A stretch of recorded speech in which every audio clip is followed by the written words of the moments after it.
Hoje o que está em julgamento é se o bandido prevalece ou se o policial pode e deve defender a sociedade. Pasmem, 2 assaltantes perigosos que atiraram na polícia, que roubaram durante o dia inteiro, estão pedindo uma indenização de 20 milhões para o Estado. É uma inversão de valores que ela tem que ser denunciada. Isso não pode prevalecer. Polícia é polícia, bandido é bandido. E o limite deles são esses valorosos heróis que deveriam receber uma medalha e nunca um dedo na cara e pedindo-lhes a condenação de 100 anos de reclusão.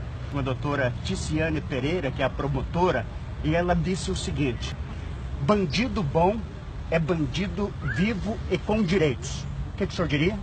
É uma pessoa que está vivendo um mundo ideal. É uma pessoa que é promotora de justiça, que tem um bom salário, que tem segurança pessoal, que tem porte de arma funcional e que não vive a realidade que a grande maioria da população vive. A grande maioria compra um carro financiado, esses marginais vão e roubam. A grande maioria tem que pegar ônibus e são roubados. Bandido que enfrenta a polícia merece o revide. E se nesse revide eles tombam mortos, os policiais merecem não ser condenados, mas condecorados. Como o senhor disse recentemente, doutor,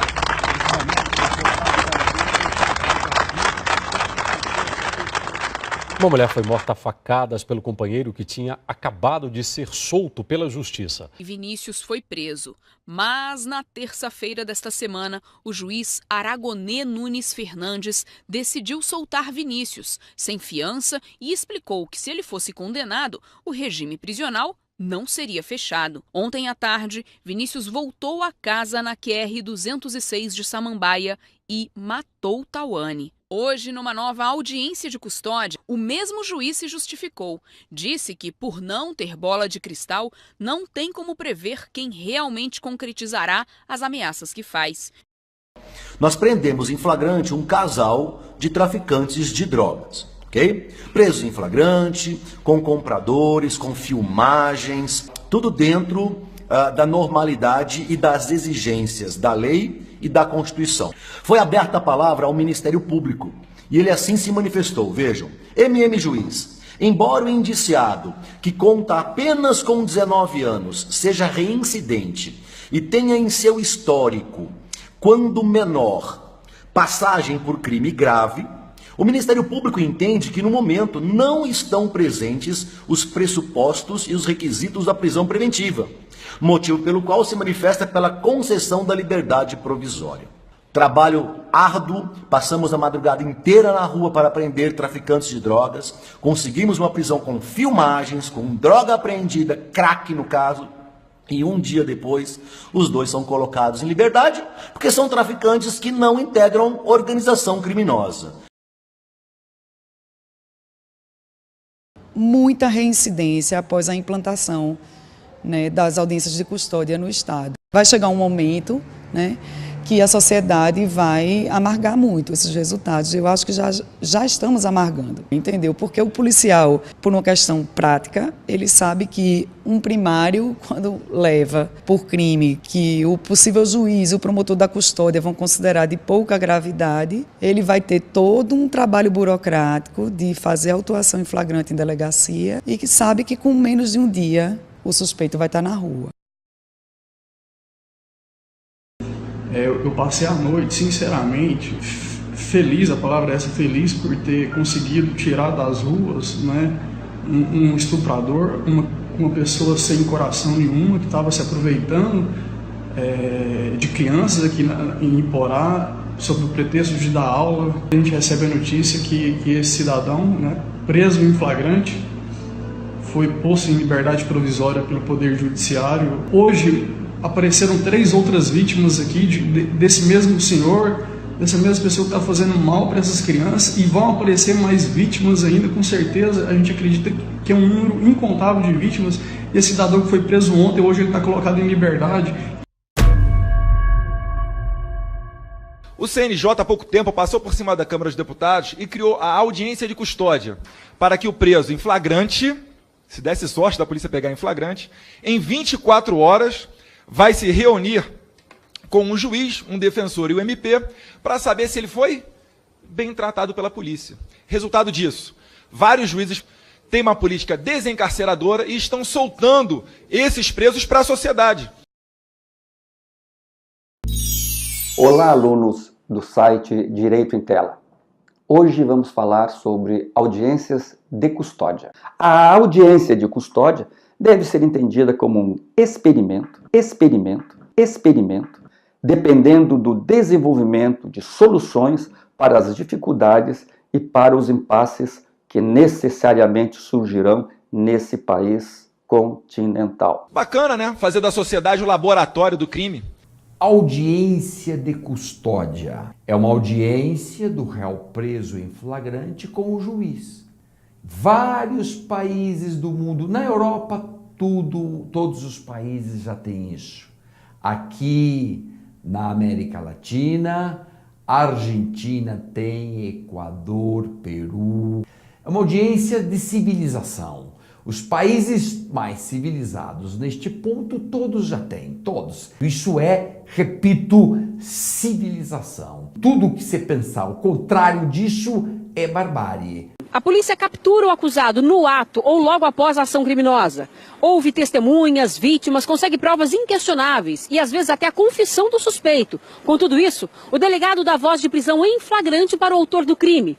Só que em menos de 24 horas, a Polícia Civil precisa apresentar o preso no Fórum Criminal da região para uma audiência de custódia, onde um juiz vai avaliar a real necessidade de mantê-lo atrás das grades. É aí que muitos são liberados pela Justiça. O que nós percebemos hoje é que os juízes colocam muitos casos que deveriam permanecer presos em liberdade.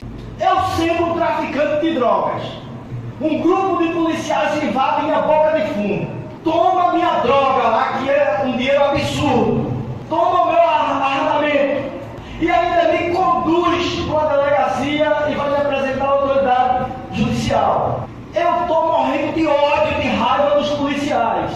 Quando chega diante do juiz, o juiz diz logo: olha, eu não estou aqui para julgar a sua conduta delituosa. Seu Luiz, essa audiência de hoje não é somente para apurar as condições da prisão. A gente não vai perguntar nada sobre o crime, tudo bem? Porque eu nem sabia, depois que eu vi lá que a droga... Eles me a gente não pode entrar no mérito ainda. Aí a primeira pergunta: você sofreu agressão por algum policial? Eu tinha acabado de sair da cadeia, senhor. Faz 3 meses que eu saí da cadeia. Por qual delito? Foi um tráfico. Foi bem tratado durante a abordagem? Foi o tratamento que o senhor recebeu da equipe que fez a abordagem no momento da sua prisão? Foi tranquilo? Mas te bateu? Mas ele falou brincando? Mas não fez nada. Você não sofreu nada, então. E te bateu? Mas você não apanhou. Você achou que sofreu alguma violência psicológica por isso? Sofreu algum abalo psicológico? Sofreu ou não sofreu um abalo psicológico? Você acha? Você ficou traumatizado com isso? Mas ele não te bateu, né? E você nem sofreu nenhum dano psicológico por isso, né? Você acha que não, né? Senhor Adélio, essa audiência de hoje, ela é uma audiência de custódia e o objetivo dela não é tratar dos fatos que envolveram o crime que está sendo imputado ao senhor. Desculpa que eu estou com muita dor na região das costelas, pulmões, eu não estou conseguindo falar muito alto. Fui preso depois de um certo incidente. Por parte da polícia ali, o senhor sofreu algum maus tratos, alguma agressão? O senhor foi torturado? Um outro policial assim, né, bem autoritário, né, ameaçando na saída da escadaria para entrar no camburão, tomei um soco, foi de um policial, mas não lembro quem, eu tomei um soco e caí. Um incidente, um imprevisto que terminou, digamos assim, de forma problemática, discordâncias em certos pontos. O fato ocorreu, entendeu? Houve um ferimento, aconteceu. Se o juiz pergunta: você foi torturado psicologicamente pelos policiais, o que é que eu vou dizer? Ele bate a cabeça na viatura para tentar incriminar os agentes da guarda. Dá um tapa na minha cara, dá só um tapa. Eu preciso que você me dê tapa. Ai, seu polícia, me bate não, socorro! Ai, ai, ai, ai! Ai, ai! Eu vou revoltar. Você vai com o jeito que quer agora. De forma nenhuma. Já posso que eu sou de idade. Quando ele. Faz isso mesmo. Vai lá. Os policiais estão com medo de fazer flagrante. Não adianta. Estou com medo de fazer flagrante, porque se o camarada corre e leva uma queda, diz que apanhou. Se não apanhou, diz que sofreu tortura psicológica. De qualquer maneira, o policial vai passar pelo estresse de estar indo para a corregedoria, responder, como se ele fosse o algoz e o bandido fosse a vítima. Se você acusa alguma pessoa de qualquer delito, você tem que provar. Ainda sob pena de ser responsabilizado se não provar. Nós não. Ele vai nos acusar na audiência, como já tem policial respondendo. Ele vai nos acusar e isso aí é remetido para o quartel. Nós vamos ter que tomar nosso depoimento e caçar o jeito de provar nossa inocência. Então, se um miserável desse se lesiona lá dentro da cela, eu não sei o que vai acontecer para lá. O cidadão que acaba de ser preso cometendo um delito contra a sociedade, ele passa a ser tratado como vítima e essa resolução do Conselho Nacional de Justiça passa a tratar o agente público, né, o policial, o guarda municipal, como se ele fosse presumidamente um torturador. Ou seja, numa audiência de custódia, se o indivíduo que acaba de ser preso acusa o policial de tê-lo torturado, de tê-lo maltratado, algumas vezes o policial sai dali com um processo na corregedoria respectiva e às vezes o cidadão que acabou de cometer o crime sai pela porta da frente do fórum. As pessoas respondem à audiência de custódia o tempo todo algemadas, o que dificulta a expressão das pessoas que são presas preventivamente, de abordar de maneira clara e sem medo a questão da violência policial. Eu sou socióloga, então posso falar. Vai tomar no seu cu, Ministério Público, né? Uma pergunta. Está sendo gravado, isso aqui é uma audiência de custódia. Custódia, caralho, vai se foder, cara. Isso aí vai ser foda. O senhor quer responder nenhuma pergunta? Vai tomar no seu cu, Ministério. Você vai lá de Curitiba? Não interessa, vai se foder. Estava no bolso dele, ou seja, do autor.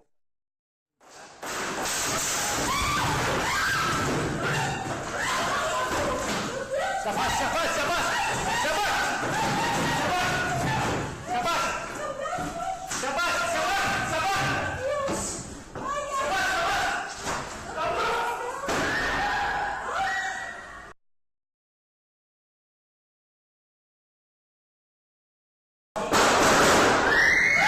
Pela 9ª vez só esse mês, esse casal. Infelizmente a gente vai levar à delegacia e eles vão ser soltos. Fazemos a nossa parte, mas infelizmente as leis não deixam mais a polícia militar prender. Isso não é só no estado do Ceará, é em todo o país. Todo dia assaltando, todo dia a polícia militar enxugando gelo. Culpa das leis do nosso país.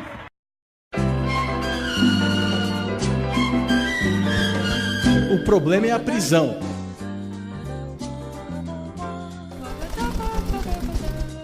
Desde o Brasil, nós temos a terceira maior população carcerária do mundo.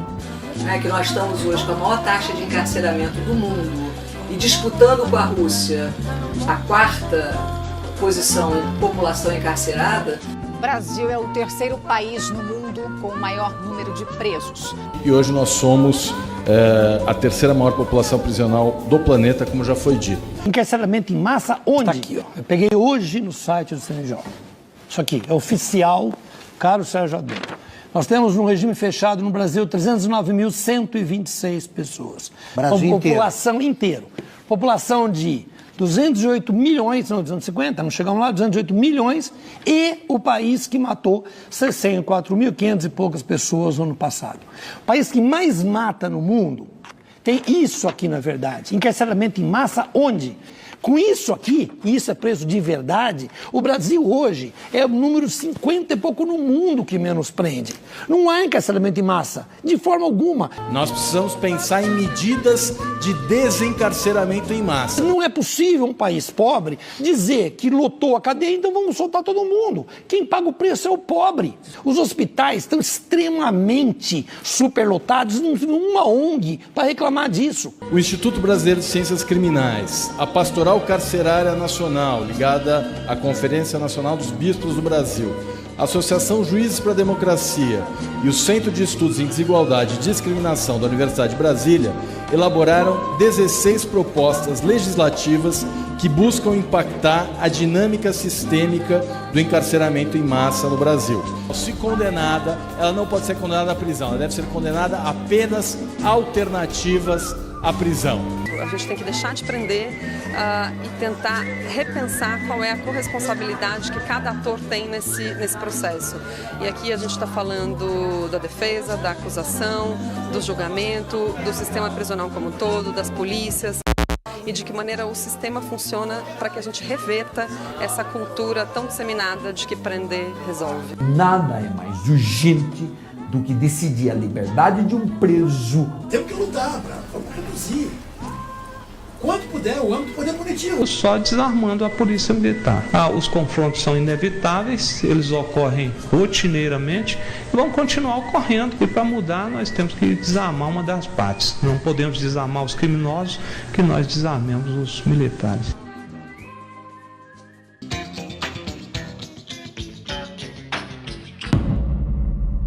Doutor Marcelo, qual é a proposta da justiça restaurativa? Pois é, a justiça restaurativa é um trabalho que propõe, acho que a restauração do conceito de justiça, como um aprendizado que tiveram das tribos maores, da forma que eles tratavam as questões de conflito dentro das comunidades.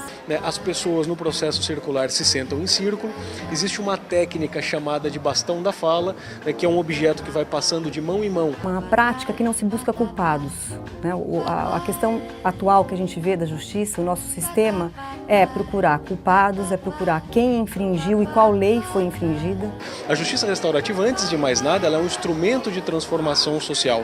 Ela é uma construção de um poder com o outro e não sobre o outro. Horizontalidade. Trata de restaurar relações, e restaurar a forma de se olhar para essa questão de conflito que se apresenta. De forma a entender que todas as pessoas têm problemas nas suas vidas e dão soluções diferentes dessa que ele deu, que foi da violência e da transgressão. Que vai se detectar qual a necessidade não atendida que estava ali e por isso acabou acontecendo aquele ato. Aquela situação, problema, ela foi ocasionada não apenas pela situação em si, mas existe uma série de eventos do entorno que acabam afetando. Sem dúvida. Não vamos então pegar quem cometeu o dano, e aí vem o crime. Tirando essa noção do crime. Aí, o entre aspas, narcotráfico e crime organizado. Que não foi ele em si, tem todo um contexto em volta. Exatamente. Não existe uma verdade, não existe o certo e o errado, existe uma construção conjunta. Dar a abertura para que as pessoas falem sobre os seus sentimentos. Peraí, você cortou hoje, depois você cortou as duas mãos dele com o facão. Cortei a barriga do outro, só estirei pra pular de fora. Tinha outro também? Foi. Por que você não mata de arma, pô? É muito rápido a arma, o pacote já tá lá morto. Aí você prefere matar de lâmina? Velho. Por quê? Pra eles poderem sentir um pouquinho a dor, né? Não existe um julgamento, de culpado, ou de que foi por isso ou por aquilo, não. É a abertura mesmo para a escuta e compreensão das situações. Você tem os seus motivos, ele tem suas razões. A justiça pode ser uma arte se cada um fizer a sua parte. Na justiça restaurativa, o poder é com o outro, não é sobre o outro. Horizontalidade. Então, assim, é um salto quântico. A justiça pode ser uma arte se cada um fizer a sua parte.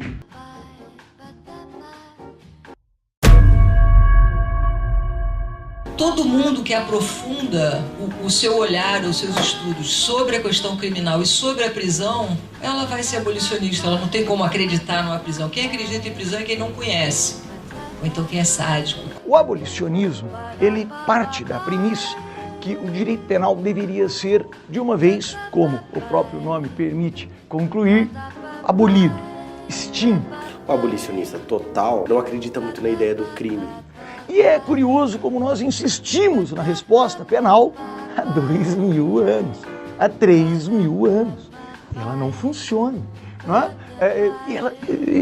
E todos insistem. Por exemplo, muitas vezes alguém que teve um familiar vítima de homicídio precisa tanto, ou muito mais, na verdade, de um tratamento, de uma assistência psicológica ou de uma assistência social para seguir em frente, do que uma resposta a um terceiro que não vai resolver a vida dele. O seu drama, exatamente. eu ficasse lá, tivesse prisão perpétua, por exemplo, no Brasil,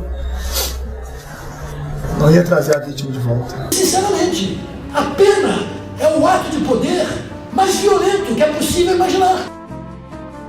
Outra moça aparece implorando pela vida, mas é baleada na testa.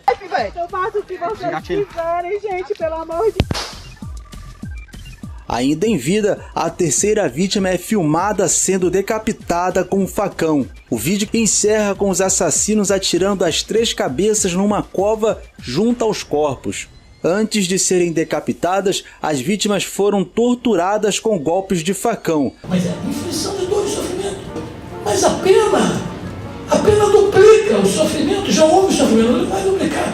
A pena supõe relações completamente verticalizadas. Horizontalidade. E o direito penal é um direito da dor. Então a gente já parte de uma premissa equivocada, de que existe uma divisão na sociedade entre homens bons e criminosos. E a gente aceita passivamente o seu extermínio. Ou seja, o Jornal Nacional, o cara diz assim: mataram hoje mais 10 traficantes na favela da Maré. Nenhuma indignação. Então é uma guerra, sobretudo, contra, a meu ver, a pobreza e aos pobres, né? Uma ocupação militarizada do território das pobrezas. Eu já trabalhava a demonização da figura do, entre aspas, traficante, que eu chamo de comerciante varejista de drogas. A transformação das periferias e das favelas em campos de concentração, como é o projeto das UPPs, e onde a resistência é sempre criminalizada. A polícia apreendeu hoje no Rio de Janeiro a maior arma já encontrada no estado. E poder de destruição que ultrapassa qualquer nível de blindagem, capaz de derrubar até um helicóptero. É a maior arma já apreendida no estado do Rio de Janeiro e de uso exclusivo do exército americano. Eu sou socióloga, então posso falar. Essa juventude da periferia, dos morros, negra e pobre, que encontra na venda de drogas uma fonte de renda mais diretamente acessível. Uma leitura criminalizante das estratégias de sobrevivência dos pobres. E a guerra às drogas é uma guerra contra os pobres. A metralhadora foi negociada por R$200 mil. Então a gente observa que existe uma criminalização geral das estratégias de sobrevivência.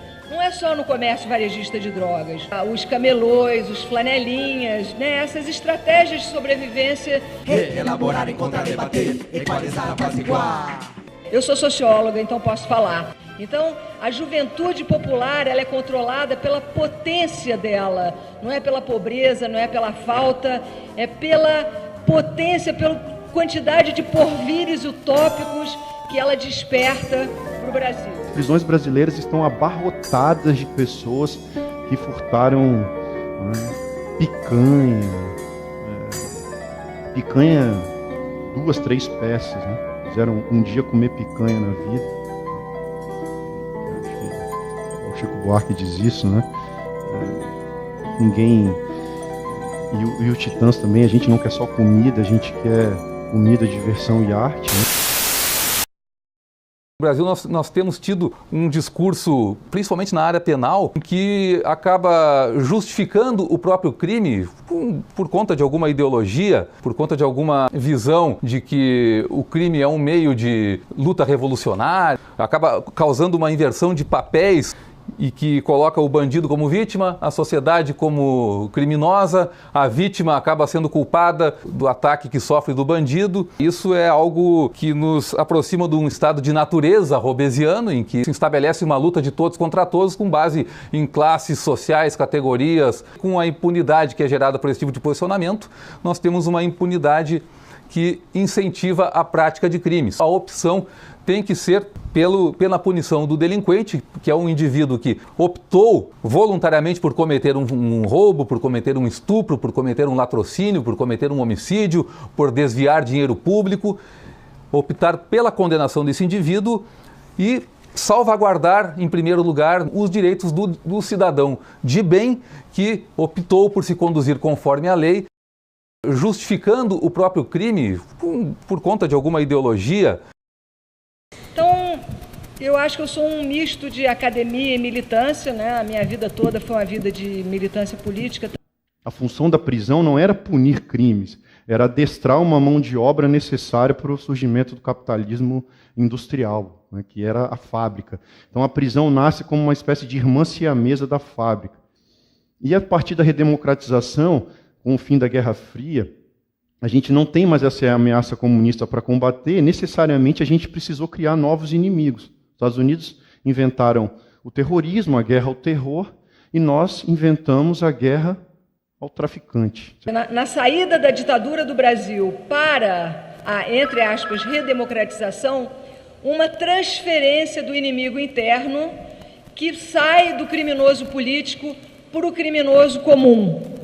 O dono do poder vem, não é, e consegue oprimir via pena. A gente vê que a prisão surgiu junto com o capitalismo. Surge esse livrinho aqui, um verdadeiro manifesto criminológico, crítico, né? Assim como o manifesto comunista, transformar a ideologia do combate em grandes instaurações de mediações horizontais, Horizontalidade. diminuir em grande proporção o número de policiais, desarmando-os, invertendo o sentido da segurança pública da guerra contra os pobres para o amparo aos efeitos das ruínas da natureza sob o jugo do grande capital. A prisão não nasceu, ela é uma construção histórica e social do Ocidente, né? A gente pode até usar a palavra do Ocidente branco, embora eu seja branca, mas por dentro não sou. Saravá! Abrir os muros das prisões para sua comunicação com o mundo, seus amores, suas famílias, seus amigos, seus cronistas. Se tem uma coisa que eu conheço, é cadeia, é prisão. Aquilo não serve para nada. Aquilo não ajuda em nada. Quanto mais gente lá, pior fica do lado de fora. A gente tem que olhar aquilo lá. Vocês fazem direito, vocês têm que entrar. Tem que sentir o cheiro. Senão não vão se formar em direito.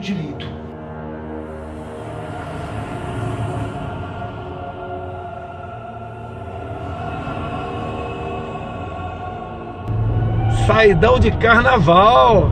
Tudo antes. Saidão de carnaval. Quem sabe, né? Já estão com um dinheirinho no bolso da indenização. Micael é réu confesso do assassinato do morador de rua.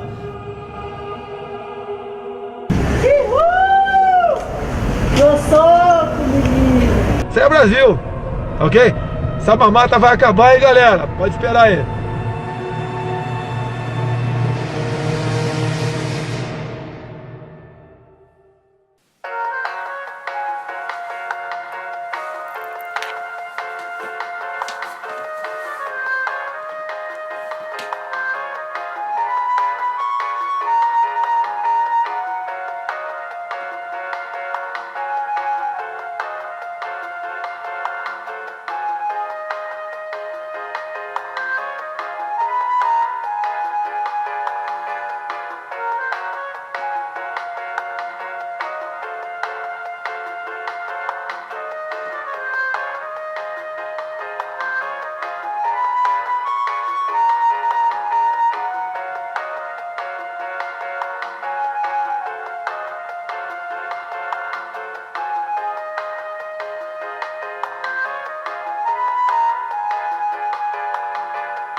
E por não ter bola de cristal, não tem como prever quem realmente concretizará as ameaças que faz. Nilda Rafaela da Silva, de 23 anos, foi morta pelo ex-namorado depois que ele saiu da cadeia para o Dia dos Pais. Vitor Souza Araújo fugiu. A família de Rafaela vive com medo. Tô presa. Tô na cadeia. Ele tá aí, ó, comendo, bebendo, dormindo.